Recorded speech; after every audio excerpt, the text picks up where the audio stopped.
భారత ప్రభుత్వం ప్రకటించిన పద్మభూషణ్ అవార్డును న్యూఢిల్లీలో బాలకృష్ణ స్వీకరించారు. రాష్ట్రపతి భవన్లో జరిగిన కార్యక్రమంలో తన ఇద్దరు కుమార్తెలు, అల్లులు, మనవలతో కలిసి హాజరైన బాలకృష్ణ వెంట అతడి కుమారుడు మోక్షజ్ఞ కూడా ఉన్నారు. ఇక రాష్ట్రపతి భవన్లో బాలకృష్ణ రాష్ట్రపతి ద్రౌపది ముర్ము చేతుల మీదుగా పద్మ పురస్కారాన్ని పొందారు. ఈ సందర్భంగా రాష్ట్రపతి భవన్లో కుటుంబంతో సహా బాలకృష్ణ ఫొటోస్కి పోజులు ఇచ్చారు. ఇదే క్రమంలో అందరి దృష్టి అతడి కుమారుడు మోక్షజ్ఞపై పడింది. చాలా రోజుల తర్వాత కెమెరాలకు కనిపించడంతో అందరి దృష్టి మోక్షపై పడింది.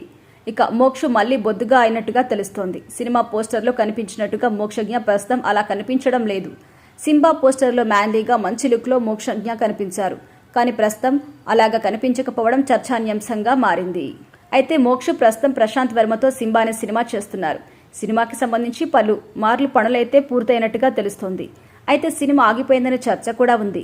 సినిమాని మధ్యలోనే వదిలేసి ప్రశాంత్ వర్మ వేరే సినిమా చేస్తున్నట్టుగా తెలుస్తోంది. ఎన్నో ఏళ్ల నుంచి బాలయ్య ఫ్యాన్స్ ఎదురు చూస్తున్న వారి ఎదురుచూపులు ఇంకా అయితే ఫలించడం లేదు. మరి నందమూరి వంశం నుంచి వస్తున్న మూడో తరం నటుడు మోక్షజ్ఞ తన సినిమా ఎంట్రీ గురించి మోక్షజ్ఞ గత ఏడాది జూలైలో ప్రకటించారు. ప్రకటించి ఏడాది అవుతున్నా ఏ సినిమా నుంచి ఎలాంటి అప్డేట్ అయితే లేదు.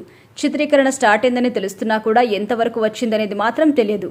ఇక ప్రస్తుతం మోక్షజ్ఞ వయసు 30 ఏళ్లు. ఇంత లేటు వయసులోనూ హీరోగా ఎంట్రీ ఇస్తున్న మోక్షకి ప్రత్యేకత సాధిస్తున్నారు. బాలకృష్ణ తన కుమారుడి హీరో చేయాలని ఎప్పటినుంచో ప్రయత్నాలు చేస్తున్నారు.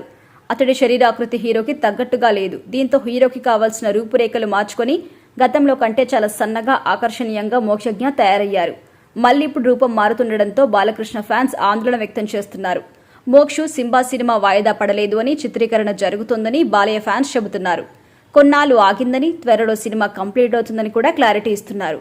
సింబా సినిమా వాయిదా అనేది పుకార్లుగా బాలయ్య ఫ్యాన్స్తో పాటు టీడీపీ శ్రేణులు కూడా కొట్టిపారేస్తున్నారు. ఏదేమైనా మోక్ష రూపం మారకముందే సినిమాను పూర్తి చేస్తే మంచిది. లేకపోతే మళ్లీ సినిమా కోసం మరికొన్నాళ్ళు ఆగాల్సి వస్తుందని మరికొందరు అంటున్నారు.